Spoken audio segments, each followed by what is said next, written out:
Welcome, welcome everybody. Welcome. Thank you. Please, guys, calm down. We're like C-list YouTubers. We don't need a big enough applause, but thank you though. Hello, everybody, and welcome to the very first Shadow Awards, or is what I call our very first anime awards show. Because this topic has been done for quite a number of YouTube channels as well as podcasts, and this is actually going to be a video, but also a podcast that I'll be posting on both Spotify and the YouTube channel when this video gets edited. But the award shows have been going on for quite a long time, both for Crunchyroll and that people may know about for film and television. The Golden Globes have been going on right now, as well as the Oscars will be coming around in March. So this is actually the time for ourselves to actually talk about one of the biggest genres that has been taking America to the world of the land of the rising sun for its culture, anime. Because anime, what can I say to my two other co-hosts here about this particular genre? Not much else. Not much else. It pretty much speaks for itself. Shall we begin? Precisely, because we have a grand total of just about 25 different categories that we've all worked together and made a total of 6 contestants.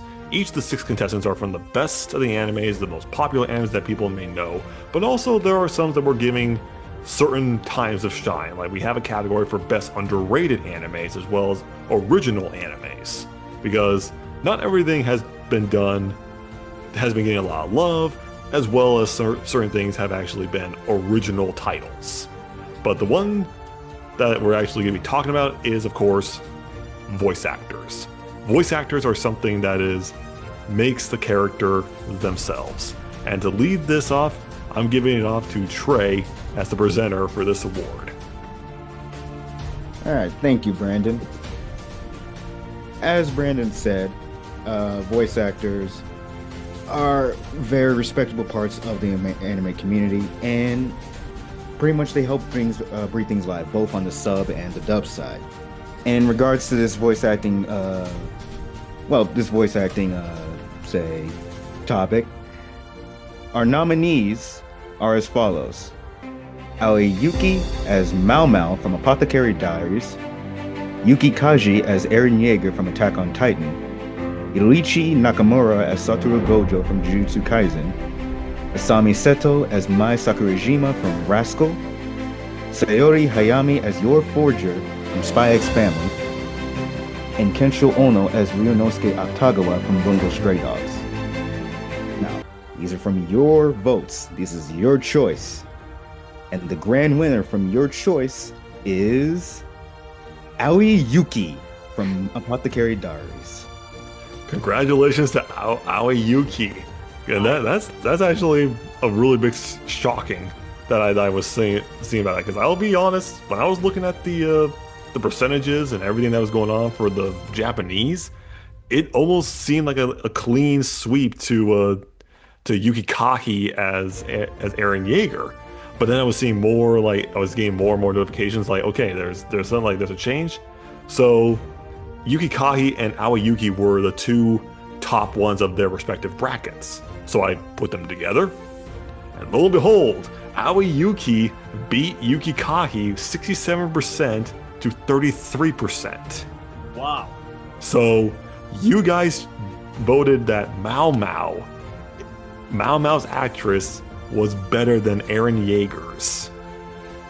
That is a big debate, but honestly, I can also respect why, because Aoi Yuki, she brought the emotion and the range with Mao Mao in the Japanese version. Absolutely. I mean, like, that's the thing, like, of course, yes, people will have the whole debate about sub or dub, what's better and everything like that, but I still think that regardless of what you watch, voice actors make the characters themselves, and that's what's so good about that. What did you think about this revelation? What you thought about that, Trey?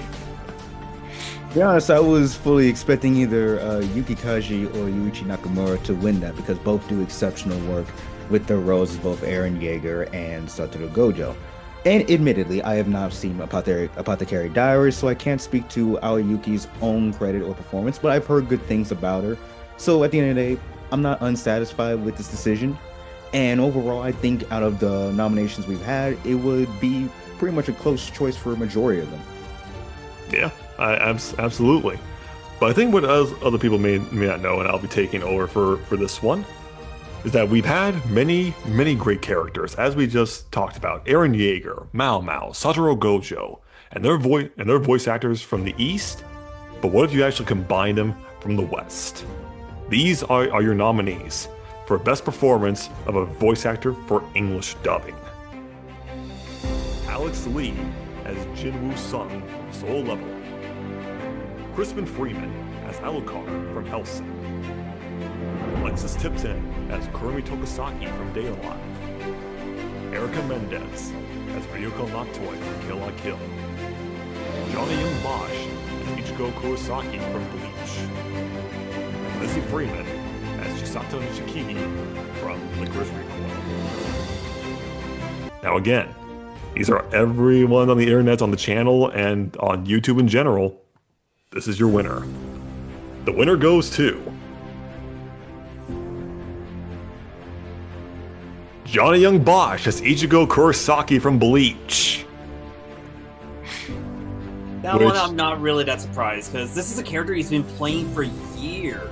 Absolutely, and we just got him back in the Thousand Year Blood War arc, which already sent the whole internet into a spiral. But here was actually the really interesting kicker. What? From all the other English voice actors that I mentioned, Johnny was leading on his, but Erica Mendez was leading on the female actors. So it was between Erica Mendez and Johnny Young Bosch. Wow, I thought for some reason Alexis Tipton would have the lead, considering that she's been playing Kurumi a bit longer than Erica did with Ryuko Matoi. But then again, it's the impact that the characters have in the community and the performance as well. So I can't really get upset about it. This is honestly, it was a pretty close one. Like Johnny won with 60% to Erica Mendez with 40%. So it was pretty close. I'm not personally surprised. Round of surprised. applause to all the voice actors that in an effort. They all did good. I'm not personally surprised by Johnny Young Bosch winning this. Not only is his role as Ichigo Kurosaki like pretty much iconic at this point, but he's a very well-known and very well practiced voice actor that's been in the game for years, even beyond just anime and manga. He is a very he's like almost on the same level, arguably on the same level as Yuri Lowenthal when it comes to how accredited he is. Absolutely. I mean, you start off from Power Rangers to anime superstardom. His very first performance was Bash the Stampede, which he also came back for with Trigon Stampede, and even just now with the follow-up season.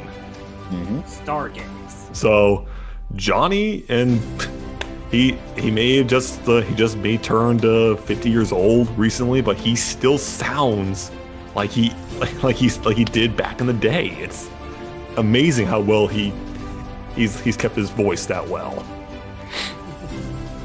So already very interesting ones, but what about something that people may talk about too much? I'll let Nate handle the presentation on this particular topic. Now, the topic that Brandon mentioned in particular is the overrated animes. As people know, the word overrated means that it got in a lot of hype, it got a lot of praises from everyone on the internet or out. And some of these animes, while I can understand the overhype for them, I feel like they over-exaggerated the praises a little bit, because even some of them have their issues. Now, as for the nominees, we got Naruto, Tokyo Revengers, That Time I Got Reincarnated as a Slime, Dragon Ball, Chainsaw Man, and Sword Art Online. There were plenty of other shows, but these 6 were the most discussed about, and most of them were the most overhyped. But only one came out to be the winner, and the winner is That Time I Got Reincarnated as a Slime. To be fair, I am not surprised because originally it started out as an underrated anime when it first came out in 2018. But then season 2 and season 3 came out and everything started to spiral out of control. Like people kept praising it as like it's the best isekai out there, even though it literally became everyone becoming like Miri Sues and Gary Stews with godlike powers. I'm sorry, people. Ridiculous. The best example I can probably say is the halfway mark of season 2.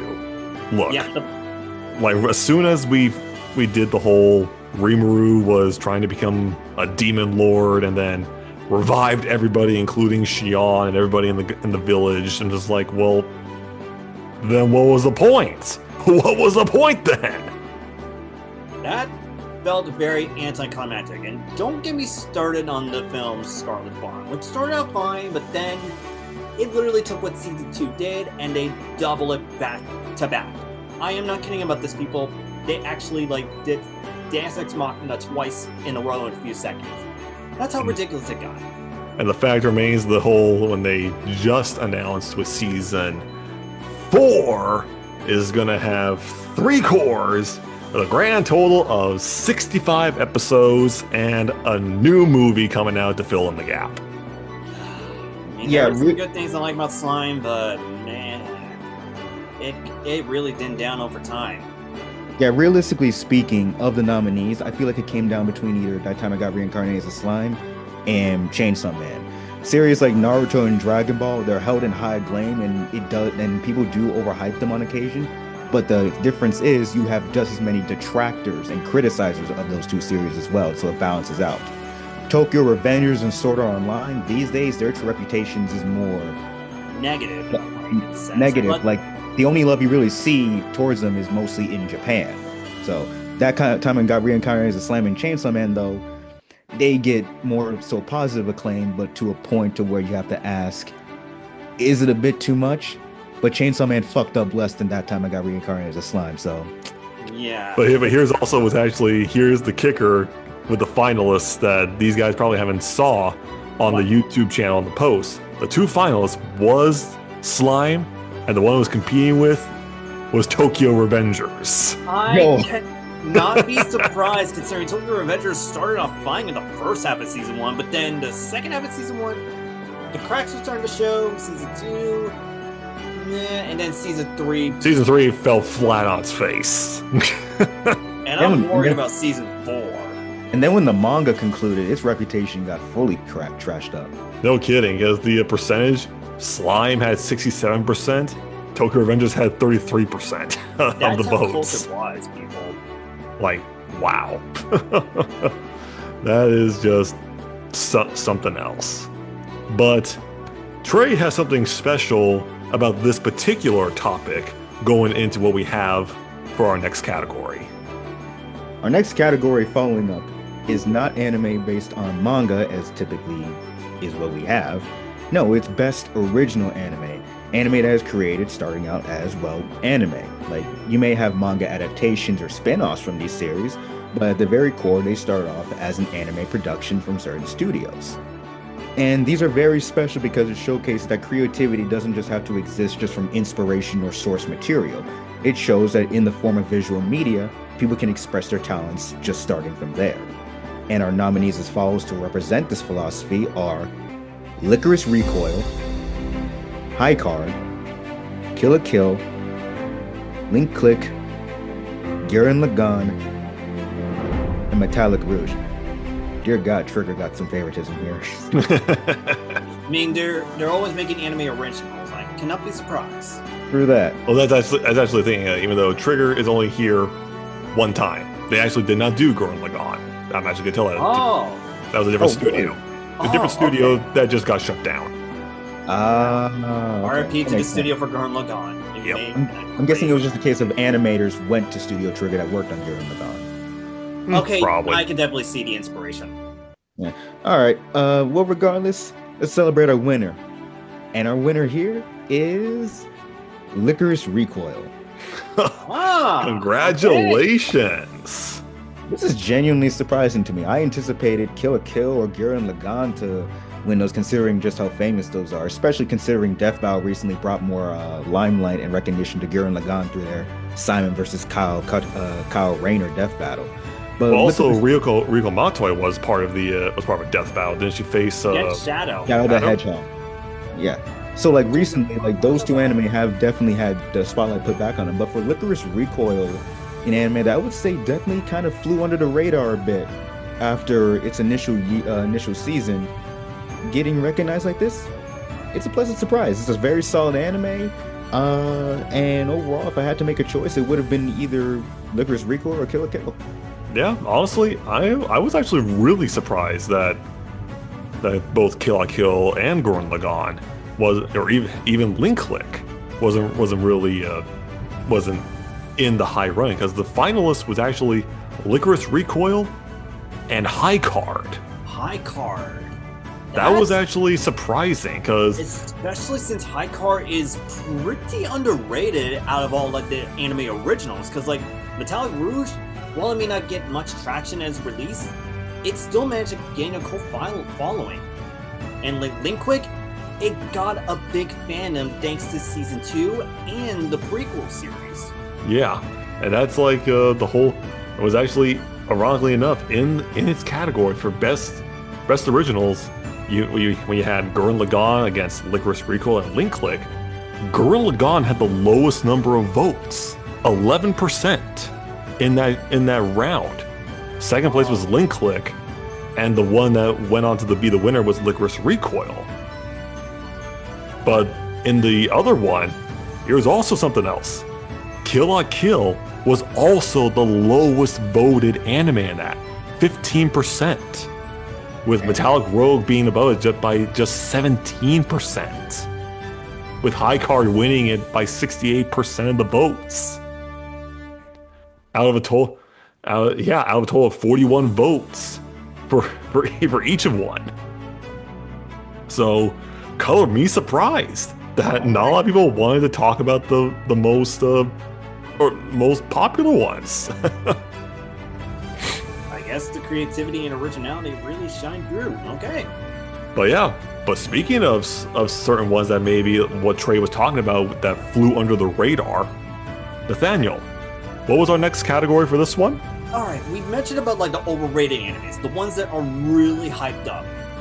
But I think it's time to go into the opposite side to it.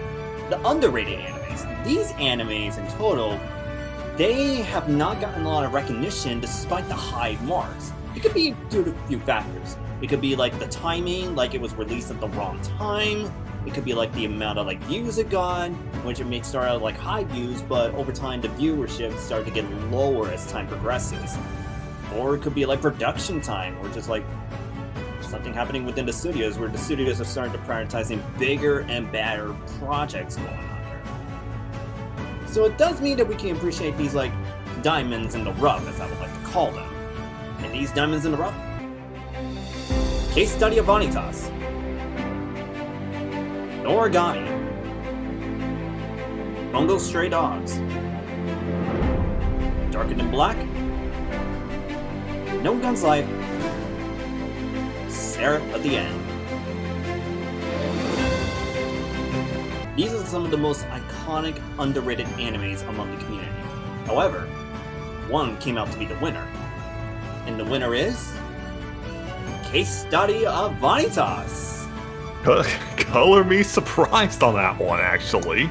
I'm quite surprised with Vanitas' reputation. I thought for a second that Seraph of the End and Noragami would probably be like one of the winners, as both of them, while they may not have like a much traction and didn't get much screen time for the seasons, it still managed to gain a cult following. Even to this day, people are still talking about them, even using their openings in top 100s. Yeah, well, that was actually something else. Go ahead, Trey, before I say anything. I guess that particularly goes why too they were not the winners of being the most underrated. Because out of all of them, I would definitely say the only one that gives Case Study Vanitas of being less talked about despite its quality would probably be Darker Than Black, whereas Noragami, Bungo Stray Dogs, No Game's Life, and even Seraph of the End, you fairly hear them get mentioned in the mainstream more often than not than either of those two. And you were actually correct about that, because the finalist for the most underrated anime was Darker Than Black, and case study of Vanitas. Oh, But the geez. thing was actually surprising. Out of 157 votes, you heard me right, 157 votes for this category, Darker Than Black got 6%. Vanitas won by a landslide of 94% out of the votes. Wow. Okay, people That's love the mystery and vampires. How about that? They love the mystery gay vampires, apparently so. Congratulations, Vanitas. You are so unknown. You won a popularity contest. It's So- why it's one of the underrated goats. Yep. But then goes into how well do we like certain like characters. We talked about characters before with certain things, and that actually leads into the next category that I will present, and in height of what one of our presenters not being here. What is the best character design? And character designs can mean many different things. Like how well does the character look? Does it look well to the manga? Does it follow the manga? Are they original designs? How do they stack up to being their own? And many manga artists try their damned hardest, excuse my French, for giving us some of these character designs that have some of the best looking ones that people always want to either cosplay, do fan arts of, or even we just love watching these shows. Here are the nominees for Best Character Design. Bleach, Demon Slayer, No Gun's Life, Jiran, Princess of Blood and Snow, Kaiju Number 8, and Cyberpunk Edgerunners. And your winner for Best Character Design goes to Cyberpunk Edgerunners. Look at that. Trigger redeemed itself after the anime original. No kidding, because here's the thing, people. Demon Slayer beat Cyberpunk Edgerunners in its own Crunchyroll Awards show 2 years ago. Oh shit. Which was absolutely, I'm just like, How is that How? possible? Because, like, look. No disrespect to Demon Slayer into the community, but I wouldn't really call the character designs a highlight. Some of them are good, but the rest, they look pretty simple in comparison. If you take away the pretty animations, the character designs alone are one and done. Just step one, step two. That's it. Their most unique character designs, I'm gonna be honest, are ironically used on characters nobody gives a shit about. For example, Upper Moon 4, the one that Morichiro killed by himself. Nobody fucking remembers his name. yeah, He has, exactly. like, probably the most interesting character design out of the Upper Moons. Probably that. Maybe in like with a slight edge, you could probably give to Gyataro with how he looks, and of course as well as a Kikubo Upper Moon 1, like how it's like his design is a normal samurai looking thing, but his facial design, especially when he unsheathes his sword, is very unique and different. And the fact that he serves as like a dark antithesis to Yorichi's design also adds some more intrigue. But even still, that doesn't really compare when you have competition like Bleach, whose artist Tite Kubo, enough fucking said. Yeah, and even Going out. Kaiju Number 8, who was like not only good friends with Tite Kubo, but also took inspirations, as you can see with the variety amounts of kaiju. There's a lot of different types in there. And not to now- mention the fact when you have like ones like Jiran, Princess of Blood and Snow, they take certain things that are much different and much more creative than Demon Slayer. How they actually have anthropomorphic, mixed in demons that take over bodies. You have people that have like a snake around that actually forms from his arm. You have one that's like a fox that's like half fox head and has a tail with like claws and everything. And then you have Sawa, Jiran herself, forming with a white raven, and half her face is like flaming with a blue flame, revealing her skull. And the same thing can be said about like No Gun's Life as well, because even like all the characters that are in No Gun's Life, we got some humans, yeah. But we also got some non-humans in there as well, especially with a lot of the mech and the technology incorporated into it in a steampunk setting. And then there's our winner, of course, Cyberpunk Edgerunners, which, you know, honestly, like Cyberpunk in and of itself lends the opportunity to create so many varied character designs, but it's the sheer threshold of variety in Cyberpunk Edgerunners that truly lets them win. You have humans that can be just like Jackie Wells or Keanu Reeves, who look fairly normal with a few cybernetic implants or prosthetics. Then you have fucking Atom Smasher, who looks like he's straight out of Terminator, with just a face over it. Like the threshold in difference in comparison to how you can have those drastic differences is exemplified even further in anime in of itself. Like look at Rebecca. She starts off as a fairly simple design herself, and then she gets literal giant gorilla arms by the end of it. Yeah, and that's already enough, and especially even Jacob, how he started and how he looked at the very end before his demise. Yeah. Like, come on. Quite impressive. But that also goes into our next category, is what we like to listen to the most. Because that's actually, this category is best OST, or best original soundtrack. Because I'm gonna be real, music really helps define the scene of its anime, of its movie, whatever. You can have the best looking animation, you can have the best looking movie that's shot, but if the music doesn't really set the mood or the tone, you're not really gonna have something that is just as jaw-dropping as some of our nominees. So here are the nominees for Best OST. Code Geass, Fairy Tail, My Hero Academia, Attack on Titan, Solo Leveling, and Bleach. All 6 of them, regardless of either of them is overhyped or not, those are some solid contenders. Any of them can come out on top. Exactly. And the winner for your best OST goes to Solo Leveling. Hiroyuki Sawano wins again. Nice. Hiroyuki Sawano. He has a reputation with the soundtracks. It's amazing how he's able to combine the dark elements in Solo Leveling, but also capture some of the more comical and the more epic moments too. Absolutely. Immediately, I anticipated either My Hero or Attack on Titan to win this one, to be honest.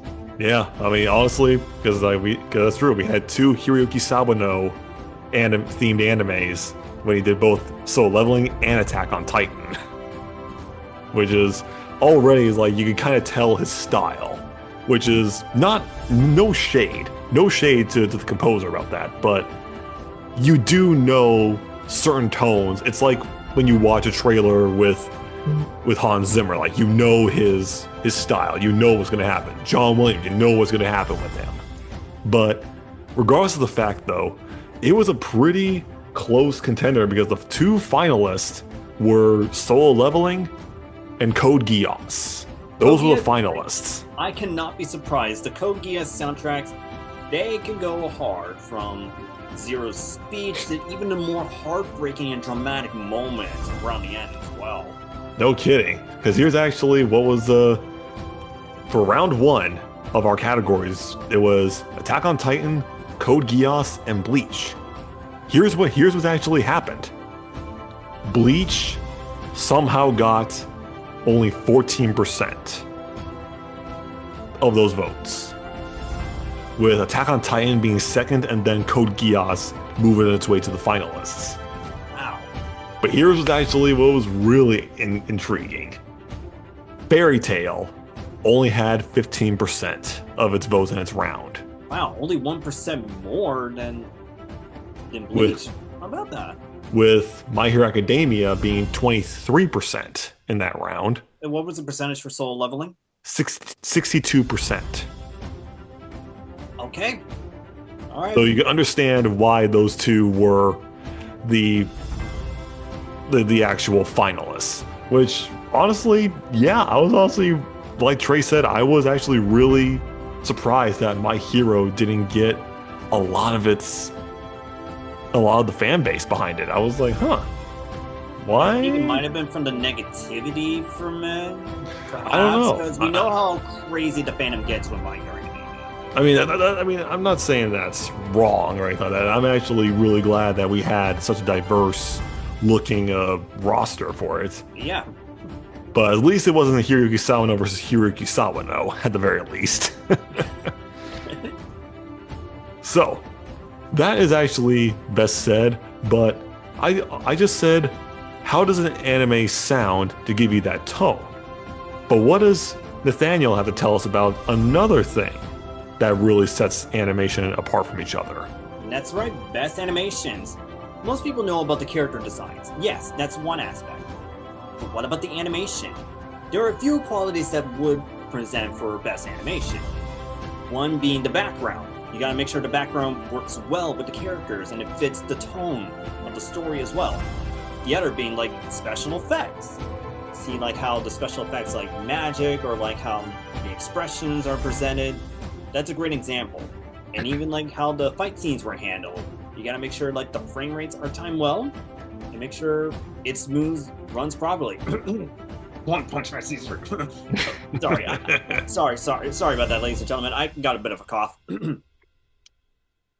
And here are the nominees for Best Animation. Demon Slayer,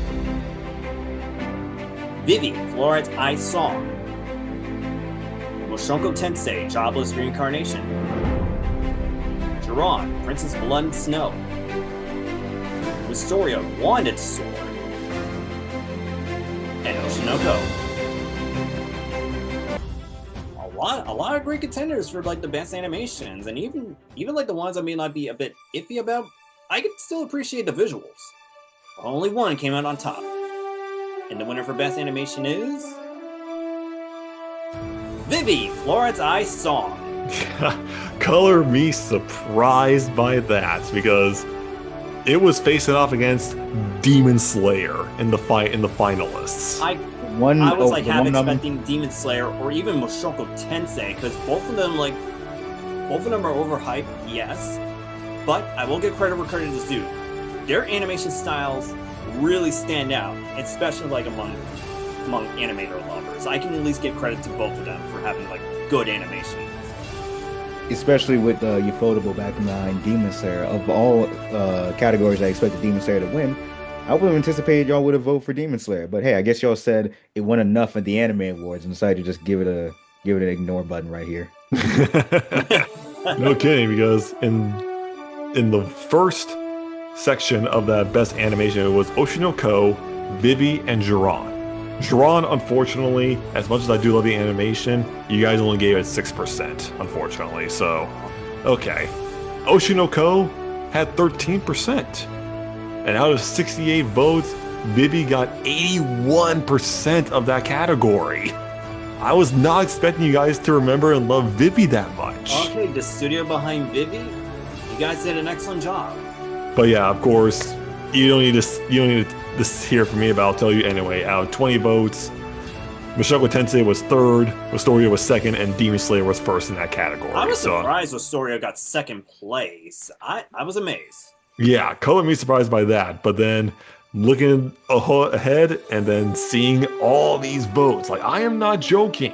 The amount of votes for animation was insane. What was the total number?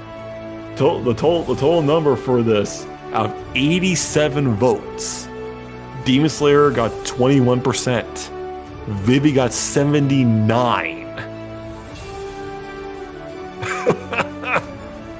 God damn. Wow. All right. Round of applause to Vivi. You deserve another encore. Yep. Season 2, perhaps? If not, that's fine. It was a one-and-done thing. I can understand. That is fair. And it's also, I do believe this was also an anime original, if I'm not mistaken. It is. Yes, it was. So maybe that also gave it a leg up.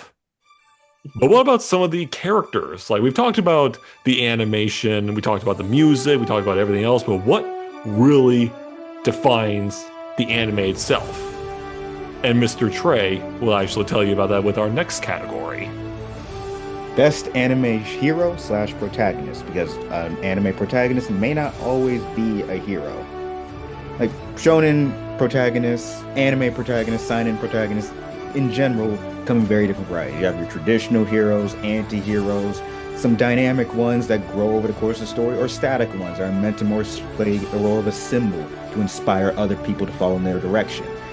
And as follows, the anime protagonists we have are Asta from Black Clover, Izuku Midoriya from My Hero Academia, Sawa from Joran, Princess of Blood and Snow, Edward Elric from Full Metal Alchemist Brotherhood, Mau Mau from Apothecary Diaries, and Shido Itsuka from Data Line. And our winner here, and I'm actually very glad that you guys chose this one, Edward Elric from Full Metal. You know what? It's Edward Elric. It's Edward Elric.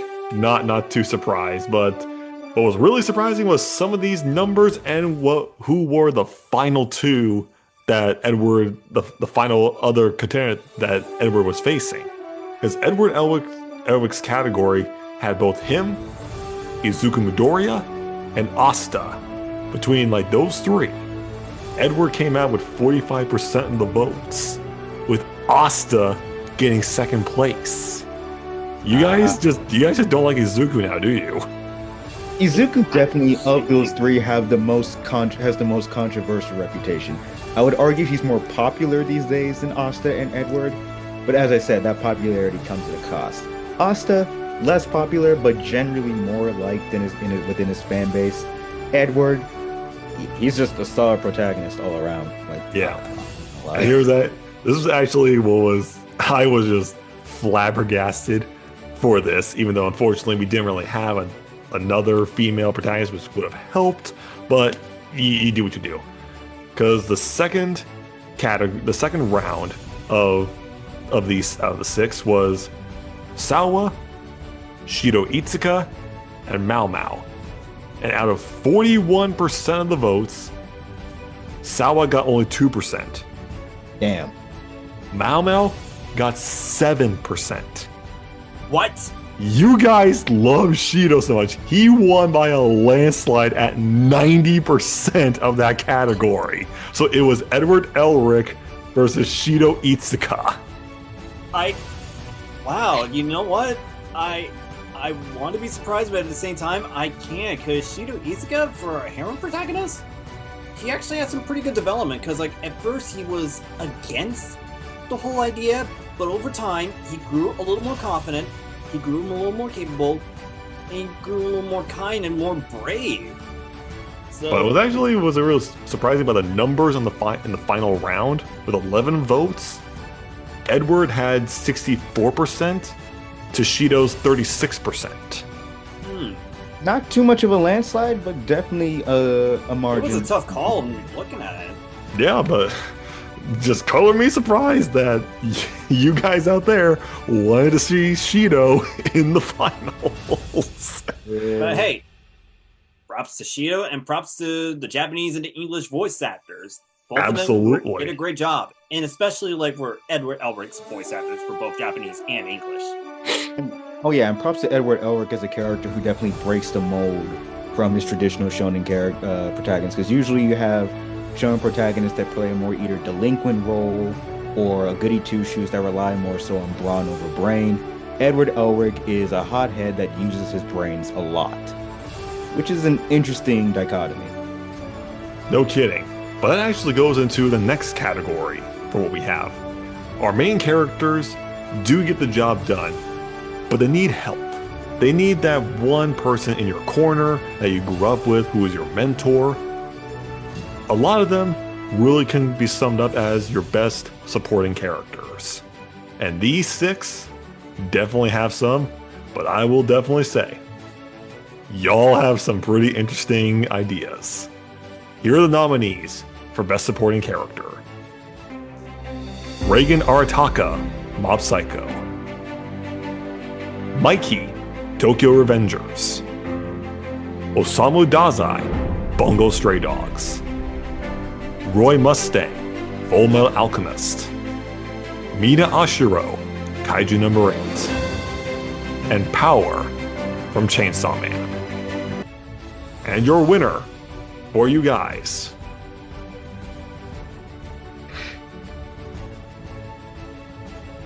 is Power from Chainsaw Man. Y'all were trolling, weren't y'all? Let me ask you people, whose right idea was it for that one? And that's genuinely surprising too, because compares to the others, she has the least amount of screen time and importance in her series in comparison to the others. Yeah. Yeah, because like when you really look at it, like even like Mikey, who was part of like one of the most hated shows out there, even he had like a little more prominence. He was one of the few. I'm curious how like the votes turned out. Yeah, I can tell you. For round one between Roy, Dazai, and Reagan, Dazai got 0 votes. Wow, Damn. even the fandom finds him overrated. Second place was Second Reagan Arataka with 40% of the votes, Yeah. Can't be fair. surprised, Reagan's the GOAT. and then 60% went to Roy Mustang. Also, The yes. god of the goats. This is where I find you guys really question some of your tastes out there. Between Power, Mina, and Mikey in the second category. Mina and Mikey tied at 25%. Power won with 50%. So half of them chose characters of actual quality, and the other half decided to just say, fuck it, we ball. Apparently so. Because this is the thing. It was between Power and Roy Mustang. And Okay. it was tied 50-50 for months. Come on. Until one scooched it up for Power. God Like, color me surprised that you guys enjoy Power. I enjoy Power too. She's a funny character. Yeah, I enjoyed it too. I mean, there's a reason I met Sarah Wiedenhead, but for you guys, But for you guys to pick her over Roy Mustang, over Roy Mustang, literally a Giga Chad. Am I missing something here in the anime community? Especially, Am I missing something? especially recently with the Chainsaw Man movie coming out, feels like Reze took Power's place as the most popular female character in the series. yeah. Okay. Props to your Power for Um, stealing the show. I don't know how you Congrats did to it, you, but Power. you did well. You can have the bragging rights for 1 week. There you go. So, maybe to clean some things up, some of our characters always have to have hurdles, challenges, as per se. But something very specific is what Trey is going to share with us for this category. In opposition to the protagonist of any series is often classified as an antagonist. Traditionally, they are usually villains. Sometimes you get a hero antagonist here and there, but usually the goal is to oppose the protagonist. And especially in anime, not only is opposition necessary, but how well do they parallel, contrast, or push our main characters to truly grow into becoming the heroes they need to be. And these characters that we nominate are as follows. Tomoe Shigaraki from My Hero Academia, Askeladd from Vinland Saga, Muzan Kibutsuji from Demon Slayer, Ryomen Sukuna from Jujutsu Kaisen, Sosuke Aizen from Bleach, and Pain, aka Nagato from Naruto Shippuden. Heavy ass competition right fucking here. Yep. But only one villain reigns supreme. Who And is that it? one villain is a genuine classic, Pain from Naruto Shippuden. Nice. Good job, Congratulations. Especially having the best arc, and it should have ended after that. It should. I think the reason why I did the eyebrow raise was with Muzan, because while I get his presence, out of all the antagonists that we have here, he's the one that doesn't do the most. Exactly, but here was the kicker. For the 2 categories between the 6, first one had Tomoe Shigaraki, Ryomen Sukuna, and Muzan Kibutsuji. And out of the... You guys apparently don't know much about villains, do you? We only have 7 votes on this one. Tomoe got 0. Damn. Oh, because of I can somewhat see why. That's unfortunate. I genuinely enjoy Tomoe. Yeah, I like Tomura, but Muzan got 14%. He got more than Tomoe Shigaraki. But you guys chose Ryumen Sukuna with 86% of the votes on that one. That's pretty interesting because Sukuna did have the least amount of screen time. However, his presence and the actions that he does with this minimal screen time did really left an impact, especially the Shibuya incident arc. I can definitely understand why people would pick him. Not to mention within the manga community of Jujutsu Kaisen, a lot of his popularity started bleeding into the anime fandom. You go to conventions, you see people dressing up as variations of Sukuna we haven't even seen animated yet. Exactly. Mm-hmm. But Yeah, that was basically our modern day big three, which was My Hero, JJK, and Demon Slayer. Yep. But here was round 2 of the other half between Pain, Aizen, and Askeladd. I love how Askeladd is the only modern one on there, while we have classics like Bleach and Naruto Shippuden. True that, but out of 16% of the votes, Askeladd got 19. Oh, okay, not bad, not bad. Aizen got 25. So Pain won by 56%. So it was Pain versus Aizen. Or Pain versus Ryumen Sukuna. And out of the 30 votes on this one, Pain won with 67% to Sukuna's 33%. Whoa. That's not too surprising. Besides Madara Uchiha, Pain is arguably, well, not arguably, he is the second most popular antagonist within Naruto series. And although Ryumen Sukuna is definitely arguably the most popular modern day shonen antagonist today, I won't lie, trying to put him up against Pain, that's an uphill battle. I saw the winner coming a mile away. I mean, I'm still just shocked that because these categories were made before the final season for My Hero dropped. So Tomura was still solid up until the first war arc. So you guys just don't like Tomura at all? I guess it was the first season impression that really left them. I would not be surprised if I run into any Tomura haters since day one. I would not be surprised.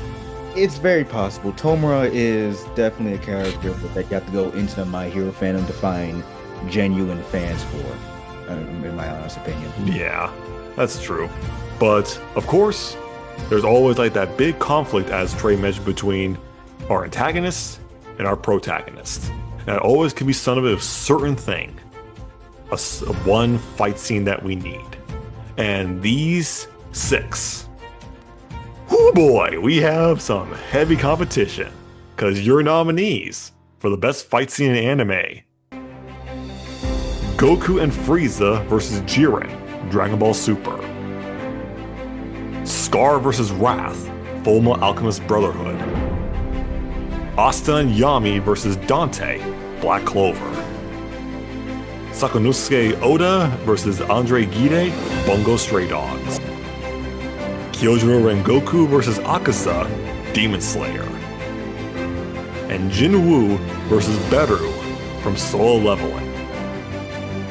Very, very heavy competition from every single one of these fights. Either ones have left us with emotional scars, biggest hype moments, and just overall, just a pure spectacle to look at. But only one is the best fight out of these 6. And your winner for the best fight scene in anime goes to Jinwoo Sung versus Beru from Soul Leveling. That's an interesting result considering the choices on here. No kidding. How did it turn out? Between the first round of fights, you had Demon Slayers, Soul Leveling, and Fullmetal Alchemist. But this was actually interesting. Out of the 9 votes, Scar versus Wrath is last. That's a bit of a shame, because it's one of the more impactful fights in Fullmetal Alchemist Brotherhood. But then again, I cannot be surprised it's up against pretty big competition, especially with Rengoku versus Akaza, making everyone lose their cools in the theaters when that happened. Because admittedly, it's also as well Scar versus Wrath. Unfortunately, a bit of it does take place off screen. Yeah, but you have Rengoku versus Akaza at 33%. So Jinwoo versus Beru won at 44%. It was an 11% difference between each of them. Whoa. As fair. That's a fair one, but this one colored me surprised. With the second category, it was the Bungo Stray Dogs fight, Black Clover, and Dragon Ball Super. Bungo Stray Dogs only had 13% of the votes. Not too surprising considering its competition. Yeah, it was a pretty short fight in comparison to the others. But what do you guys think? Do you think it's the Black Clover fight that was faced off against Solo Leveling? No, I bet you it was Dragon Ball Super. Black Clover had 38%. Dragon Ball Super had 50%. I cannot be surprised. Goku and Frieza, of all people, teaming up together, everyone lost their minds to the point where even like Frieza was like going in to stop Jiren himself. People were chanting Frieza to win. I was Yeah, like- what? The Tournament of Power was such a fucking crazy time to be an anime fan. They were playing that arc in literal bars, even in Mexico. Yeah. People literally get off work and go to a bar just to watch Dragon Ball Super. Like that's how That's much how of an impressive impact that fight Dragon Ball was. has. But here was actually the finalist, the final bracket between Jinwoo versus Beru and Goku and Frieza versus Jiren. Goku and Frieza's fight had 45% of the votes. Solo Leveling had 55% of the votes. Oh, that it was so close. Almost an Okay, even that is split. pretty close. But then again, I will give props to the Jinyu and Beru fight. I did hear that it took a while for the animators to properly do that fight, especially from taking from the light novel and the manga. So Like seeing I will say, scale- both fights, their animations were peak for what they had. It's just like, who was in their bag doing that? Like, holy moly! that they deserve the praise, and even like the voice acting for both of the fights, they were well handled. Like you even had like a rookie voice actor, Alex Lee, playing opposite to a veteran voice actor, Jason Libre. That is impressive.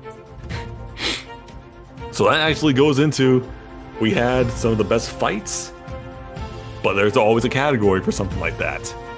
Trey, do you know what that category is? Best action. Now, a lot of times when you think of action, you think of explosions, punches, blood flying everywhere. And it can be just that, mindless violence, but can also be used as a genuine medium or vehicle to tell the narrative of the story. And that's the most common thing we see in anime. Now, of the nominees that specialize in doing this, we have Jujutsu Kaisen, Windbreaker, Dragon Ball Z, Solo Leveling, Demon Slayer, Kaiju number 8. Oh, those I are so wanted- interesting. I want to say I'm surprised by the winner, but considering its recent popularity, I am not. Its winner, Solo Leveling. Called it. Congrats, congrats. 2 wins for Soul Leveling so far. They are on a roll right now. You beat Dragon Ball Z. Actually, three wins because it had Oh. music, best fight scene, and now Oh. best action. Yeah. You beat Dragon Ball Z, beat Jujutsu Kaisen, and beat Demon Slayer. 3 of them anime very much well known for their action and high quality. Solo Leveling being able to not only compete with it, but also come out on top over those nominees is something respectable. No kidding, because especially from the categories that it was faced off against, between Dragon Ball, Kaiju, and Solo Leveling, those were the 3 in round 1 for that first category. Kaiju number 8 though came in last, unfortunately, with 22%. Oh. Makes Alright, sense that makes- considering its competition. And considering it's focusing more on the kaiju aspect than the action aspect. But it was actually surprising. Dragon Ball Z came in at 33%. Oh, So again, an 11% difference. Soul Leveling won at 44%. Does that mean Jinyu can beat Goku? Is that do true? not start these debates again. But So it has to cause chaos now that Kevin isn't here. well, so color me surprised though to every one of you out there who voted. Here was the category for best action round 2 between Windbreaker, JJK, and Demon Slayer. I'm curious. Windbreaker's better. All of them, fight me. Well, welcome to you. Crispy bacon. But again, here was actually what was actually surprising to everyone out there that you voted for this. Demon Slayer only has 13% in that category. Oh, yeah, well, okay. Yay! I Demon can't Slayer be sucks surprised. ass. Windbreaker, 38% of the Okay, votes. I can't be surprised, especially since Clover Oh. is mostly known for slice of life. So for them to tackle action, that's impressive. But then again, it was up against JJK. So Yeah, JJK won with 50% of its votes. Boo. Overrated as shit. Should be deleted. But here was the finals out of the 10 for that. Oh. Soul Leveling got 70% Aw. to JJK's 30%. Oh. Aw. How do you feel about that, Trey? Then again, Soul Leveling did have more recent stuff coming out, while JJK was mostly relying on its manga to carry through things. So yeah, that makes sense. Yeah. Even though the manga itself was like, it was was good a at mixed time. bag. But it was good Hey, at we the just time. hey, for- we just beat out Bleach, man. Let us have our win. I'm sorry, Trey. You gotta get that out of your mouth because that sounds like a bunch of shit. No, I'm being genuine serious. Jujutsu Kaisen surpassed Bleach in manga sales.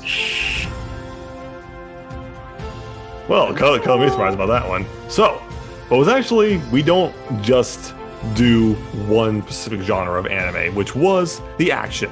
But of course, there are many other types of genres for anime. And Mr. Nathaniel, dressing it in a certain occasion, would you actually present the next one, please? Alright, fitting that we're all dressed for the occasion, because the next category we're going to talk about, the romantic anime series. It's good to have like some fun, wacky comedy and some fun actions now and then. But there's another aspect that's usually used in all sorts of media, romance. Whenever it's like between a guy and a girl, or if it's like a girl and a girl, or a guy and a guy. I'm not being picky. We are in the modern era, so all the power to you. And these are like the 6 nominees for Best Romantic Animes. Kaguya-sama, Love is War. Aliyah-san, Saitama hides her feelings in Russian. Love After World Domination. Data Line. Horimiya. And Apothecary Diaries. All 6 of them done romance in their own way, but there is one that managed to steal the hearts of all the fandoms. And my god, this one took me by surprise, because our winner is Love After World Domination. Wait, what? I was surprised, considering we got I some was heavy hitters like surprised. Kaguya-sama, Horimiya, Data Life, and recently Aliyah. So for Love After World Domination, an underrated anime, to come up on top, I generally want to hear how it went down behind the scenes. I generally want to know. I wish I knew for that, because in category 1 was Aliyah, Horimiya, and Kaguya. Out of the 25 votes, Kaguya and Aliyah tied at 12%. Wow, that is Horimiya sad. Horimiya won with 76% of those votes. I mean, was it because of the Missing Pieces sequel or what? It might be that, but then again, And Horimiya color, and color me surprised with round 2, with Data Live, Love to World Domination, and Apothecary Diaries. Out of 202 votes, Damn. Data Live and Apothecary tied at 4%. Another 4%? Jesus, man. Love and World Domination won by a landslide at 92%. Oh, You know, I kind of feel like it's because it's both a romantic anime and a parody on Super Sentai. That's probably why everyone got. that might be the case Maybe. too, especially since like the other 2 we listed, they're pretty big heavy hitters. And No then kidding, Again, I and can't be the- surprised by Horimiya, because Horimiya, along with Komi, did lay down the new groundworks for how slice of life work nowadays. Oh my god. But then there's the finalist numbers. 184 votes. Horimiya got 26%. Love and World Domination got 74%. You see that, folks? If you want your romance to sell, let's include Power Rangers. You know, I mean, Reverend, you guys kind of doing that. no, I feel like people are just trolling at this point. Like, I don't feel like they're 100% serious. They just saw this, like, you know what? I want to see if this will win, and they're like, No, shit. this makes sense. Power winning Best Supporting Role over Roy Mustang was trolling. Yeah, that was. Yeah, that actually happened. We were all surprised. people are dumb. I'm sorry. Society is dumb. We live in a society. We live in a We society. live in a society, people. We live in a But society. hey, love after world domination. Good job. You managed to surprise the community, and you managed to surprise us. Good job at stealing everyone's hearts. But then there's something else. Something else. Another genre that's a little bit more on the spooky side, but a little bit more horror elemented. And Mr. Trey, can you present this next one? Horror usually exists in the genre of supernatural, which is what we're discussing. Best supernatural anime series. Now, supernatural is pretty much what it says on the bin, something that is not considered natural within our day-to-day life. It can be something more akin to spirituality, mysticism, voodoo, or even sci-fi can be used as a supernatural element, such as aliens or interdimensional beings. And as for the nominees here, they pretty much have aspects of everything I just mentioned, mostly in an action-oriented fashion. We have Hell's Paradise, Jujutsu Kaisen, Chainsaw Man, JoJo's Bizarre Adventure, Dandadan, and Mob Psycho 100. Oh, a lot of heavy hitters for the supernatural aspect. Okay. Heavy hitters both from older and new. What we have here, the winner, Jujutsu Kaisen. Which, to a certain degree, it's just like, can you really be surprised? Nah, not really. No. I mean, even though you guys liked JJK over Mob Psycho and JoJo, Yeah, they're a little weird, man. I don't know. I don't know what to say. hey, at least it beat Hell's Paradise, Chainsaw Man, and Dandadan. Honestly, I think the main reason Jujutsu Kaisen won, it has Gojo. Yeah, I mean, honestly, Gojo is literally a walking supernatural, people. no, he's a walking meme at this point. He is a walking meme. He's But Yeah, how did the votes turn out between JJK, JoJo, and Mob? Well, here's the thing. Between round one, between Chainsaw Man, JJK, and Hell's Paradise, it's the Mappa battle. Yes, I know. Oh my god! Wow. 35 votes in total.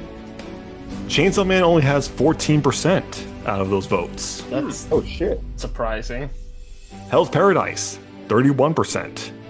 With JJK, 54%. That is so weird, considering the supernatural elements didn't really kick in for Hell's Paradise until like a bit later in season 1. No, color me surprised on round two, though, but finish your thought, though, Trey. I was gonna say maybe the factor like Chainsaw Man's first season animation style got heavy controversy over simply like just since it went for more like a realistic movie kind of style of shooting in this direction, whereas Hell's Paradise had a much more traditional anime style of film. So maybe that's what. Alright. But here's round two between JoJo, Dandadan, and Mob. Out of the votes, JoJo had zero. Damn. 0 votes for JoJo. Damn. I guess people just got bored of Ouch. JoJo of the whole. I feel so bad for JoJo. Or the Ow. like, damn. Dandadan with 25%. Yeah, I'm not that surprised. And Mob, 75%. Not Okay, surprised. I was a little Not worried that surprised. Dandadan might have surpassed Mob. I was a bit worried. I mean, Yeah, to no, be- because it was between Mob and JJK. And okay then. The out of the votes, 43% went to Mob. 43. Jeez, that's close. 57% went to JJK. Wow. Okay, that, you know what? That's is- close. That's pretty close. You know No what? kidding. I can respect that for how close it was. I personally would have chosen Mob Psycho, especially since its anime is actually finished while JJK is still trying to catch up to its manga. But you know what? Considering how close it is, I can respect the choice. It's also ironic too, considering now that I think about it, Mob won our bracket against JJK, and now look at this, JJK got revenge against it. How about that? Hey, hey. Circles. But we had supernatural, we had action, we had some romance in there. But some things that most people enjoy, as well as in both movies and TV, go into a sci-fi world, science fiction, in a sense. Yay, like Star Wars. All And right. these 6 animes, they take that idea and they make it their own. So out of these 6, here are your nominees for best science fiction anime. The Asterisk War, Eden Zero, ID Invaded, Psychopaths, Cyberpunk Edgerunners, and Ghost in the Shell. One OG one, and we got 5 modern ones. How about that? And then even like 4 modern with one of them being a very underrated one. All right. Here So is what- the winner for best science fiction anime. Goes to Psychopaths. Oh, you know what? You know what? I'm happy because it is talked about the most out of all the sci-fis. No you young kidding. Folk, you young folk don't know. Ghost in the Shell. You young folk don't know. Yeah, they don't. You're young. You're younger than all of us. Because here's the thing. In round 1 was Psychopaths, Cyberpunk, and Ghost in the Shell. Oh shit. Out of 35 votes, Ghost in the Shell got 11%. What? Damn. That's so disrespectful. With Wow. with Cyberpunk getting 23%. Ooh. And so Psychopaths won by 66% of the vote. Imagine three. Just Wait, one more no, second, no, no. and you got the magic number. No. Wait, put 3 more percent. It's 69. Yeah. Nice. Or it's like 6, 7, 6, Oh, God. 7. God, kill me. I'm sick of that. I'm sick of that. I know that meme it's annoying. I hate It's it. not even a It meme, makes it's no just kids being sense. dumb. It's just kids being dumb. Anyways, continue, please. Because round 2, Asterisk War, ID Invaded, and Eden Zero. These were out of 95 votes. They were 90. all very close together. Seriously. Ah, Asterisk War though, 24%. Unfortunately, Well, I mean, hey, you know what? At least people did vote for it. That's what I'm kind of happy for. ID Invaded, 34%. what? Damn, that is such an underrated series too. What? So Eden Zero won with only 42% of its votes. Wow. Let- You know, that's honestly a lot closer than I thought. Yes, Exactly. but- wow, I guess your Mashima should do sci-fi more often then. Yeah, I except think so. Except for when you get to the finals, though, out of 50 votes, Eden Zero only got 18% compared to 82% of I mean, Psychopaths. I mean, I feel like that's about 9. That's like 9 votes. I think, like based on the math. Based on okay. math. Okay, That's you much- know, I really can't be surprised. Eden Zero was up against like one of the goats of sci-fis. Yeah. that's Mashima storytelling in fashion. Its story is so good it competes with its competitors at a start, and then completely falls off at the fucking end. Oh, don't remind me Why of you the gotta be- final arc. Why you gotta be like that, days, Trey? you know? I mean, you're am right. not wrong, except for Rave Master, which apparently I hear is consistently good, even though I have not read it. Yeah, Sure. well, I haven't even seen it or read it Yeah. or even heard of its existence. So there was that surprising thing.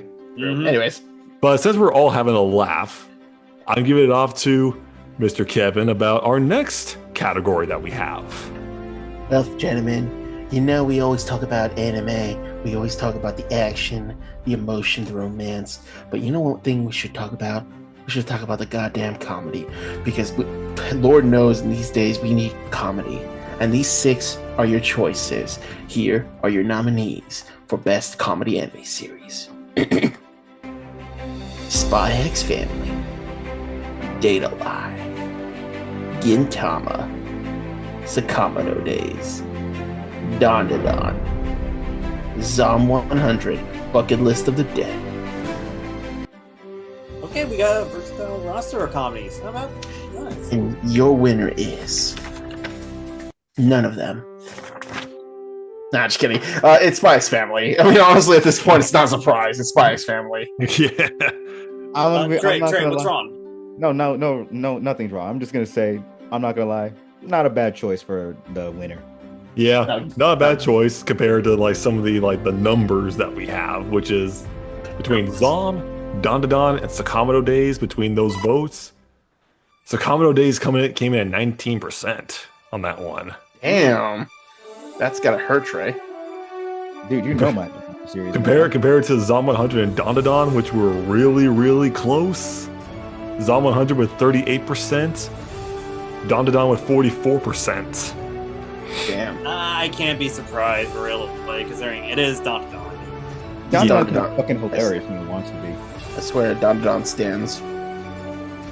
But yeah, for round 2 was Spike's Family, Gintama, and Data Live. Gintama only had 11% of the vote. Okay, what the fuck, y'all? Jesus! What the fuck, Wow! That what? Nate! Okay, is this the first time someone's actually walked away from? Yep.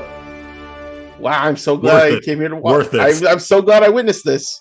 I can't blame him. It's like, what the fuck, y'all? I'm surprised, considering Gintama's one of the goats of parodies. No, what's really surprising is how close friggin' Spike's Family and Data Live were. Okay, well, Data Live, 44%. okay. Spike's Family, 49%. Jesus Christ! Jeez, man, Not close. That close. Wow. you know what? You gotta give it to Spike's Family, man. They got their fans. Like they have their That is true. fans. They do. But let's actually take a break from all of the laughter, all the romance, and you know what? No, let's keep some action and a little bit of the sci-fi element because we're going into fantasy. Because fantasies are what everybody loves with their imagination and runs wild. I'm a fantasy guy, much like my dad. I love swords, magic, dragons. I'm that kind of guy. I enjoy sci-fi like anybody else, but fantasy takes us to another world that is purely something else. And these 6 are some things that I will say are heavy hitters. Here are your nominees for Best Fantasy Anime: Black Clover, Made in Abyss, Frieren Beyond Journey's End, Magi, Fate Apocrypha, and Misfit of Demon King Academy. All of them very, very strong choices. But your winner, compared to everybody who has said, it is Black Clover. Yes, with the anime returning and the manga about to end. Yes, yes. The moment that Black Wow. Clover entered the ringer, I knew it was going to be like the winner. Really? Are you sure about that? I Are expected you sure? Frieren to win this, honestly. No, man, Rerun's not bad, but like, come on, it's Black Clover. Regal's more of a drama than a fantasy. I thought Sure. for certain Fate Apocrypha was actually gonna win it. If I I'm was actually being expecting Magi. honest. No, here's okay. That Well, would here, have been funny, but but here's the numbers. Here's the numbers for round 1 between Frieren, Black Clover, and Magi. Oh, Jesus. Frieren only got 10% out of 30 votes. Oh, do again, not fuck with it's Frieren. more drama than fantasy. Okay? Hey, we have Hey, Frieren actually has mimics. Okay, you gotta give it credit there. 20% went to Magi. Oh, Jesus. So Black Clover landslide by 70% of its votes. 1% less, and we got 69. Just saying. Yeah. But here was how close in the other 2. Even though I saw this coming between Fate, Abyss, and Misfit. Abyss got 12%. I kind of knew that was coming. Yeah, it's. Here's what actually caught me surprise. Fate Apocrypha, 41%. Misfit of Demon King Academy, 47%. Jesus. Wow, that close. That close. Damn. I wonder how many of these voters are honor simps. I don't know, but that was I would not be like surprised because it is honest we're talking about here. Yeah, Black Clover versus Misfit. By the end of it, I'm guessing it leaned heavily in Black Clover's favor. it did. Black Clover was 68% compared to 32% for Misfit. Yeah. Why can't we get 69? Man, we're so close to 69. I don't know why I'm obsessed with this, but it's like it's just so. It's honestly, to me, that's a funnier meme. That's a funnier meme to me than it is 69. Oh well. Black Clover, to its credit, while it's not the most best-selling on their Shonen Jump's roster, at the very least, it does do its credit where it doesn't. And it was like, for the most part, it was pretty consistent. Despite the slow start, it managed to gain momentum over time. Oh yeah, for Absolutely. sure. Plus, gave us a lot of memorable fights. Plus, don't forget how much people shit on the animation. And then the animation got better.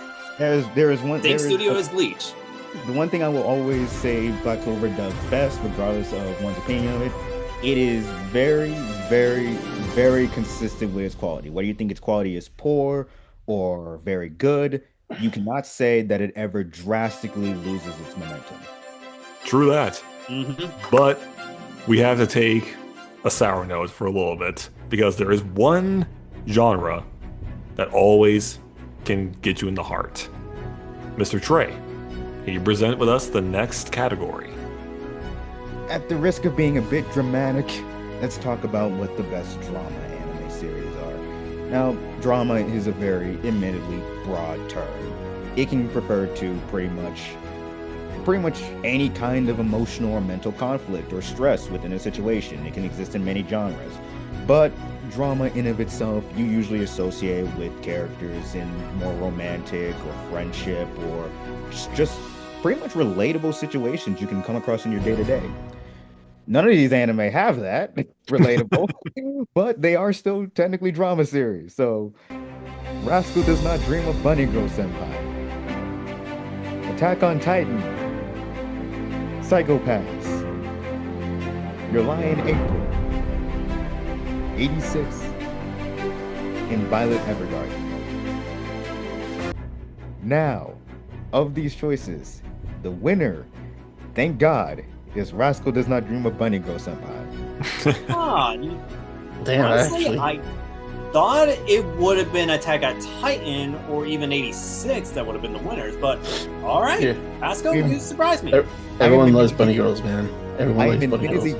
I'm admittedly glad it was not Attack on Titan because even though I will count it as a drama, I think it's kind of fucking cheating. I don't know why. It just feels like having Attack on Titan in this category feels like cheating for some reason. I mean, Again, we agree to disagree. agree to disagree because we didn't make it, and when upon more research, Attack on Titan does still fall into the drama. So, Sort of, but but here was actually what was funny up by the numbers for its rounds. Round 1, you had 86, Psychopaths, and Attack on Titan face off against each other. Out of 159 votes, whoa. Psychopaths only had 12%. Damn. Attack on Titan, 19%. Holy So you know what that means? Cleaned house. yes! 86 won with 69% of the vote. Yes! Yes! We did it, boys! We did it! We did it! Lena, we did it! We did it! 69! Oh, I am vindicated. My hesitancy to have Attack on Titan on here is vindicated. Oh, Well, wow. round 2's. Okay then. Okay. Out of the votes, Your Lie in April got 14%. Oh. Violet got 19%. And I can't believe I'm going to say this. Rascal got 67% of the votes. damn it. 2% would have been funny.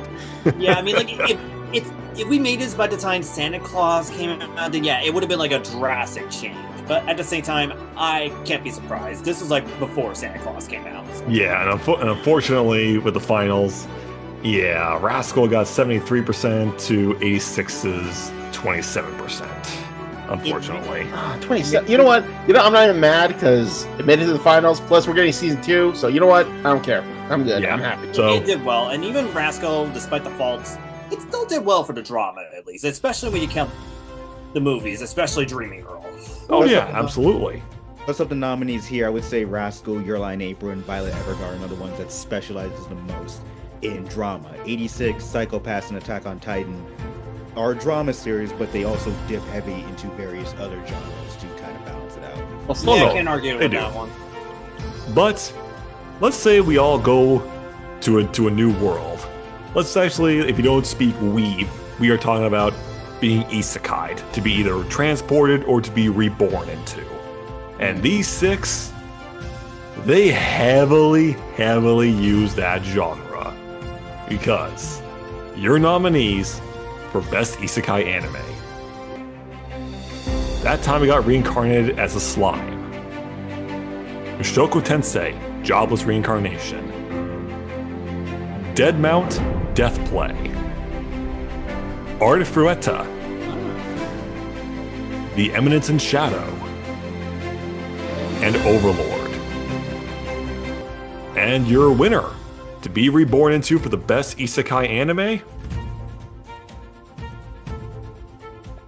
Dead Mount Death Play! Yes! Oh yeah! Yes! Yes! Okay. I mean, that one I'm so genuinely sorry. I'm curious so how sorry. it turned out, considering like we got like some big isekais, especially with Overlord and even Slime and Mashoko on there. I'm curious how it went down. I'm impressed that you guys went outside the box. You didn't play favoritism for this one. I am proud of you. I'm proud of you All guys. right, good job. Good job, Deadmau5. Hey, we're proud. Random thought. It would have been really fucking funny if we had Inuyasha and Bleach on here because those are technically isekai if you want to be very literal. Yeah, it's actually. Yeah, you're not true. wrong. That would be. Hey, next time. No. Well, I mean, No. there is a doc. If you guys want to put it there, you can. But here's what I saw for round 1 between Arfueta, DMDP, and Overlord. I bet I know what Arfueta is. Overlord got 17%. Oh, Okay, what? Arfueta, 23%. What? DMDP, 60% of the votes for that category. oh, okay. That one, I'm genuinely surprised. Yeah, like Overlord. I thought everyone loved Overlord. But I guess people were like, I "Oh, get people-" why, but then again, Overlord does have its problems, especially with like some of the later seasons. Even I'm starting to see some of the cracks in the series. And especially with DMDP, how it's just completely unique for a reverse isekai. It's something that's different to everybody. I give it props. I give it the props. Yeah, but wow. All right. Even I'll give props to Arfueta. So between it's a- round 2, though. I mean, I heard even season 3 was actually pretty solid. So between round 2s, Jobless, Slime, and Eminence. Betting Eminence won that. Hold on. Slime got 14%. You know what? Jesus. Eminence, Dang, 29%. I was So wrong. Jobless won with 57% of the votes for that one. Wow. I mean, season 3 is coming, so And Yeah, it did but gain a color me- big following Color me thanks to surprised by the season by the finals. okay. two. How funny is it? Out of 101 votes, Jobless had 36% compared to 64% for DMDP. Damn. Well, you know what? Wow. It proves it. Deadmau5 definitely is the better isekai. So Jabba has. I'm happy. I'm happy. I'm happy. All right. And there- Good job, Jobless Deadmau5 and play. Jobless definitely has a lot more controversy behind it, as well as a kind of a crappy fandom. I'm not gonna lie. You're just saying that now. Yeah. Wow. There's a reason why I dropped it after the halfway mark of season 2, because I was just fed up with this. I was done. Yeah. Even I tried to be patient with season 2, and then everything just happened. I was like, That's it. done. All right. So, we just talked about both protagonists, our supporting characters, and our villains, but you always have to know that there are the best of those particular characters. So, as per usual, we have both best boys and best girls. And Mr. Kevin is actually going to introduce our next category for that particular topic. Well, Brandon, as you can see, anime has a lot of characters that we like, the protagonists, the villains, but people keep forgetting that there is a term that we use for male characters, best boys. Sometimes they are the main characters, they are the villains, or sometimes just the best friends, the supporting characters. So, here are your nominees for the best boy in anime. Levi Ackerman, Attack on Titan. Anos Voldigo, Misfit of Demon King Academy. Soshiro Hoshina, Kaiju number 8. Accelerator, a certain magical index. Megami Fushiguro, Jujutsu Kaisen. Juzo Inui, No Guns Life. Some definite contenders. But there can only be one best boy in this category. And the winner is Mr. Anos Voldigo from Damn. Misfit of Demon Academy. Oh! I expected Levi to win that. I was Yo. expecting Levi or even Accelerator or Megami Fushiguro to win this. Wow. Hey, Megan's better than Yuji. Maybe, I mean, that's a high bar. But within the JJK fandom, Megami gets the most slander out of the male cast these days. I'm sorry. The most male characters are Gojo, wow. Toto, and Chozo. Toto? And Really, Chozo? Oh yeah, Chozo Okay, got really moving fucking. on from that. We'll Yeah, talk Chozo about that got later. really fucking popular. The JJK fandom is weird. I can tell you that. Well, the author's weird, but anyways, continue. But yes, in round 1 you had Levi, Accelerator, and Juzo. Oh, jeez. Out of the 20 votes, wow, you guys have some interesting taste. Accelerator, 5%. Damn, he's actually a really good character too. I know.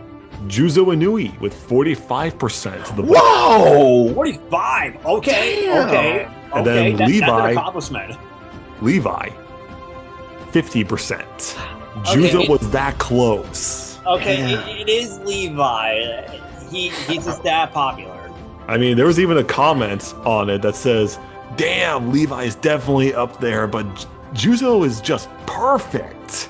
I don't care if he's got a gun for a head. I'm putting a ring on that. Okay. Love your comments, people. I love your comments out there. I do. Okay. All right. There you go once.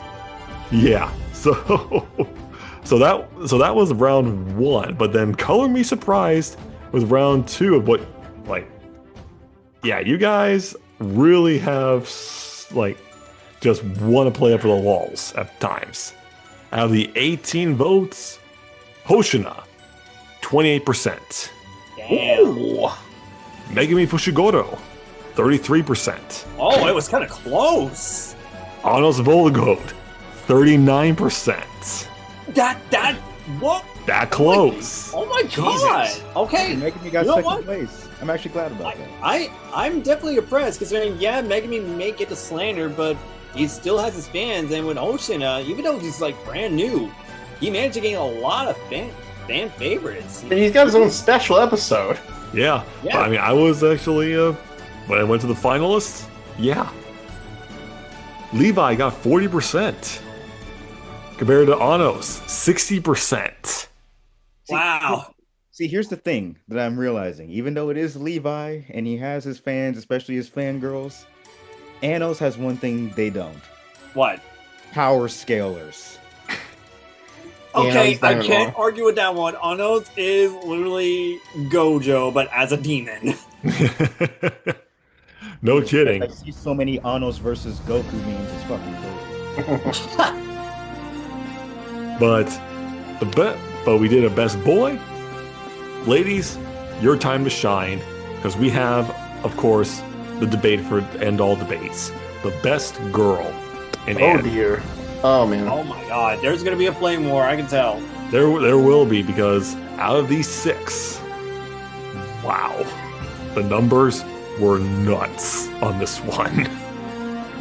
Because your choices for best girl are Akiza Azinski, Yu-Gi-Oh! 5Ds. Mai Sakurajima, Rascal Does Not Dream of Bunny Girl Senpai. Tanasha, Unnamed Memory. Vladilena Milize, 86. Noelle Silva, Black Clover. And Kurumi Tokusaki, Date Alive. all really good, respectable queens of animes. But the winner goes to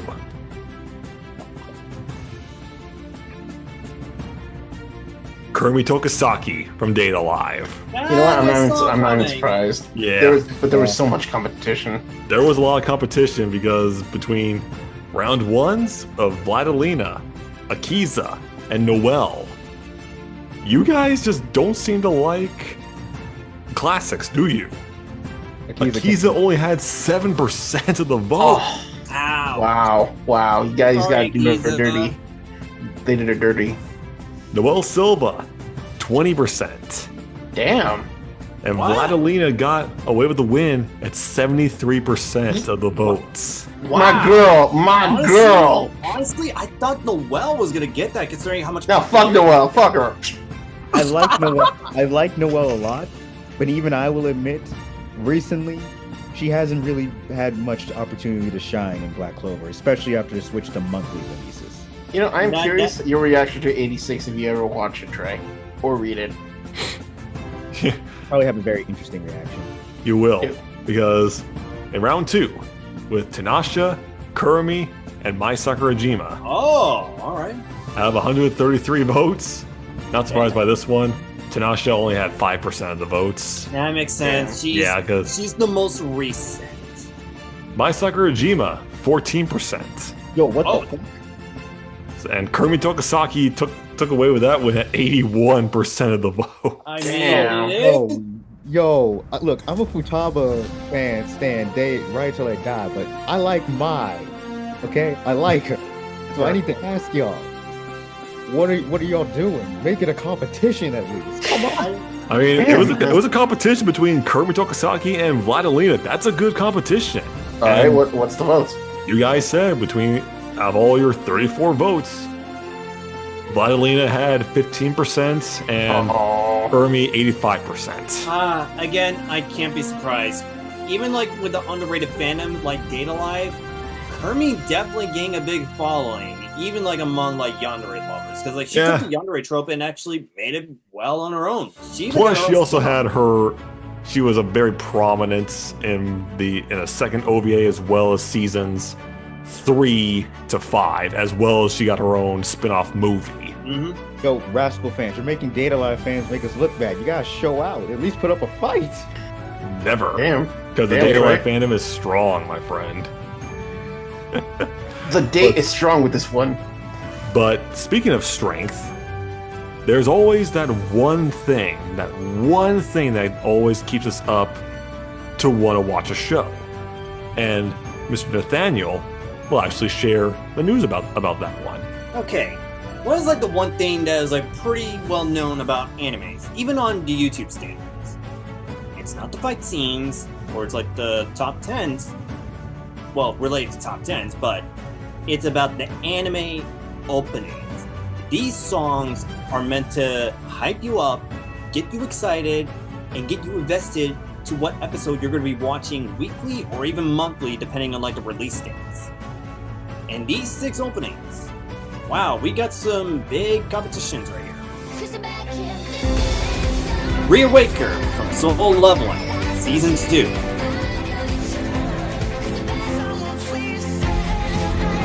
Abyss, Kaiju number 8, Season 1.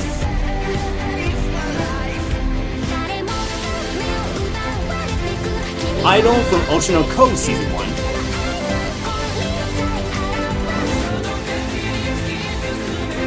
Grandeur, Black Clover opening 13.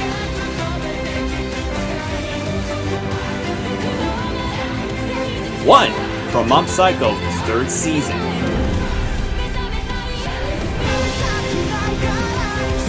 And Strike Back, Fairy Tail 16 opening. All 6 openings, all of them are pretty strong, and all of them manage to like to get us hyped or get us excited, or we just like want to like to put it on while we like do work or work out or go on a road trip. A lot of good options. But only one song reigns supreme. That song is Reawaker, Soul Leveling Season 2. Yep, yeah, I kind of knew that. Yeah. Facts. Cannot be surprised, but I am curious how it actually turned out. Because again, all 6 songs are done well in their own way. They are very much with both the transitions, the opening style, the crescendos, the music. It basically just goes whatever you're in the mood for. Mm-hmm. But as for round 1, when you have Reawaker, Abyss, and Grand Door as its contenders between each other, out of the votes, Abyss got 23%. Damn. Grand Door, 31%. Ooh. Oh, okay. So Soul okay. Leveling barely won by 46% of the votes for that. Okay, that one. All right. And there's all a 3 of solid them opening. are Love it. pretty heavy competitions. But then with round 2s, okay then, okay, I kind of see your taste here, people. Uh-oh. Oh my gosh. Strike Back, 23%. Okay. Idol, 31%. With Mob Psycho at 46%. Go. Okay. Good. It's actually kind of surprising considering when you really think about it. While everyone's favorite is 99.9, and I agree, 99.9 is a great song. But I can also get why one was selected. It was like the last opening for Mob, and it definitely combined both aspects from 99 and 99.9. So it actually did well. One literally had the voice actor, the English dub voice actor of Reagan, literally doing English translation of the entire opening. Damn it, speaking clear. But the Wow, finalists Reagan's VA got pipes. in the finalist round for the votes, you had Mob with 31% and Soul Leveling 69. Yes! 69%. Yes! Oh god, I love that. I love Wow. that. 69. Wow. Yo, Four Mob wins in a fans. row from Soul Leveling. Holy house. Yo, Mob You know- fans, you need to lock in. What the fuck, man? You know, Mob, you know, why- at this point, we should make shirts with a cartoon version of us just yelling 69. But to a good opening must come to an end. So, Mr. Kevin, will you present with us the second to last category? Well, as Brandon said, every anime episode has 2 things: an anime opening and an anime ending sequence. Sometimes the ending's pretty hype, it gets us hyped for what's gonna happen in this arc, or sometimes they make us feel sad because a journey ends, but another begins. Now, here are your nominees for the best anime endings. Nobody by One Republic, Kaiju number 8. Anytime, Anywhere by Millet, Furia, Beyond Journey's End. Lost in Paradise by Alu, Jujutsu Kaisen. Mephisto by Queen Bee, Oshinoko Ending 1. Koi Kogar by Millet plus Man with a Mission. Demon Slayer, Swordsmith Village. Black Clover, ending 13, beautiful. And the winner for best anime ending sequence is Lost in Paradise by Alu. Honestly, let's be real. No, Ed. Yeah, kinda. Yeah. Yeah, kind of a thing, but also not surprising. Because in round 1 you had Mephisto, Nobody, and Lost in Paradise, with Mephisto only getting 8% of the votes. Okay, I can't be that surprised. Well, it's a nice ending. The competition is obvious. Yeah. Nobody got 38% of the votes of its round. So Lost in Paradise took away that win with 54% of the votes. Honestly, I could go with either one because I love both songs for the visuals and for the beat. One Republic, step your game up. They did because they were in the special episode for Hoshina. And they're back for the second ending for Kaiju number 8. Fair enough. Okay. But here was round 2s between Demon Slayer, Frieren, and Black Clover. Wow. But for all 196 of the votes, Black Clover only has 9%.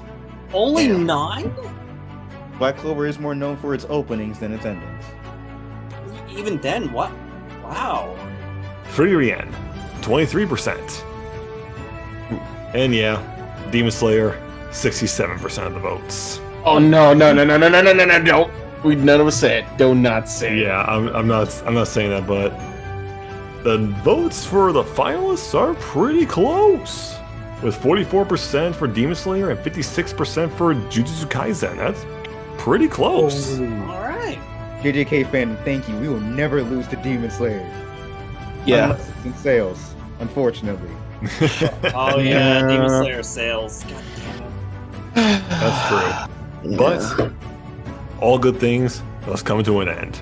And all of us, my fellow presenters, will help me in introducing what we have for our final one, because all good animes must have a good beginning and a good end.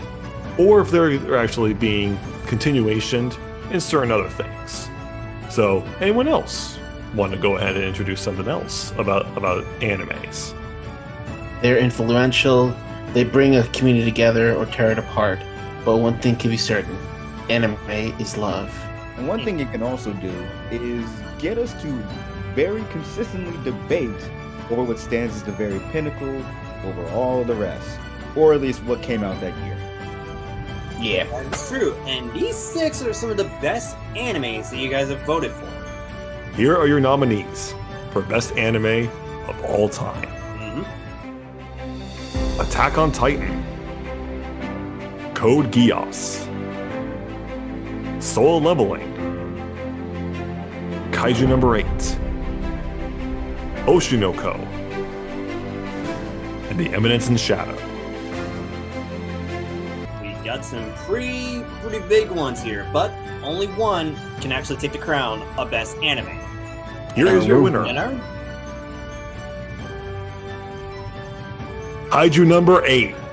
Dun, dun, dun, dun. I don't know why I'm singing. Kaiju Number 8 beat out Code Geass, Solo Leveling, and Attack on Titan. 3 of the most popular animes of all time. We Congratulations. truly live in a In cycle. an era. Then let's just say it is cinema. Absolutely. Fine, I'll do it once. Because here are everyone's votes for this final category of round 1 was Soul Leveling, Attack on Titan, and Code Geass. Oh Jesus! Oh my god. Code Geass, Oh no! 12%. Damn! Wow. Jesus Christ! People, what are we doing? What are we doing? Attack on Titan, 36%. Damn! With Soul Leveling winning at 53% for those votes. You know, I'm not even surprised, but I can't be damn! surprised because, like, when you really think about it, Code Geass and Attack on Titan, there are great series. But when you really think about it, there are a few factors that kicked in. The fandom and the fact that Attack on Titan took a while to finish up, and Code Geass where they kept like releasing a bunch of like spin-offs and a bunch of successful sequels when the original ending was perfect the way it is. So I Yeah, can true. understand why people were like leaning towards Soul Level. I Yep. mean, it's new. That's the thing. That's new. But the round 2s, this is where things got interesting. Oshinoko, 16%. Yeah, kind of. Expected considering what happened. The Eminence in Shadow, 19%. Oh damn! So Kaiju Number 8 won that bracket with 65% of its votes. Expect. Jeez. So, Alright. your finalist that you chose in these numbers, 26% for Soul Leveling, 74 for Kaiju Number 8. I bet the people Yeah. were like, okay, Soul Leveling got enough votes. Let's give it to the Kaijus. Yeah, but you know, I love how the kaiju haters are gonna be like, oh my god, the animation's not even that peak. Soul Leveling's animation is peak. Like, look at That what they would did be to Kafka's so Shin. fun. I'm like, That may be so, but then again, the simple animation works with strain. You don't need to have like flashy animation to Absolutely. tell a story. Even though they do have flashy animation, like look at the fight scenes fights. go hard. Both of them have really fantastic and well done animations. But I guess another factor is how well does the main character stack up? Yes, Jin Woo-sung is basically just an aura farmer. That's just kind of who he is. Yeah, that's pretty much Not how a he's lot of defined. development around his character, especially in season 1. Season 2 Yeah, did season kind of two get definitely more. got that. Kafka, though, you see his beginning, we go on his journey, and especially how, even though, yes, the ending of season 2, yes, it does smack at the end until the big battle. Yes, that's a problem, but how it tackled Kafka's transition from being part of the kaiju squad as a normal person while hiding he's kaiju number 8 to how he's opening up and how that experience has changed his life. I can have discussions on how well Kafka's overall character arc progressed, considering the series has ended technically. But overall, I can say at the very least he does consistently grow throughout the series. It's actually well impressive. Props to the Japanese voice actor and props to Z Tarsha. I didn't expect him to play Kafka, but I would say this is his best role. Mhm. Good job, Nizzy. Absolutely. And good job, with- Kaiju number 8, for winning Best Anime of All Time. For this How about video. And thank you everybody for being a part of this journey. We started this out last year at the beginning of summer, catching up with all these animes that we've known. But there will be another one coming for next year. Because 2026, we got plenty of stuff to choose from. And even some older ideas will make their brackets to this award show very shortly. Thank you again. Happy New Year to everybody. Have a safe one, and we will see you in the future of this channel. Thank you for joining us.